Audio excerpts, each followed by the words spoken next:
Beşiktaş bizim bir yaşam felsefemiz, biliyorsun. Biz hayatı hem siyah hem beyaz yaşayan insanlarız. Bizim için Beşiktaş sadece aşktan ibarettir. O da bizim hayattaki verdiğimiz en büyük değerlerden biridir. Olmazsa olmazımızdır. İşimizin dışındaki en güzel şey Beşiktaş'tır. Bildiğin gibi Kapalı Çarşı'ya çok güzel bir dernek kazandırdık. Kapalı Çarşı Beşiktaş İş Adamları Derneği.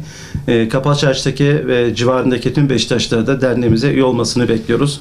Başkanımız Alaaddin Kameroğlu ile beraber orayı çok güzel bir şekilde idare edip yönetiyoruz. İnşallah Beşiktaş da bu sezon malum ekonomik krizlerden dolayı takımlar çok iyi transferler yapamadı. Ama kadrosunu koruyan iki takımdan biridir Beşiktaş. İyi bir şekilde forvetsiz de olsa, hani yetersiz forvetimiz de olsa ilk yarıyı çok iyi kapatıp ikinci yarı inşallah şampiyonluğa adım adım gideceğiz.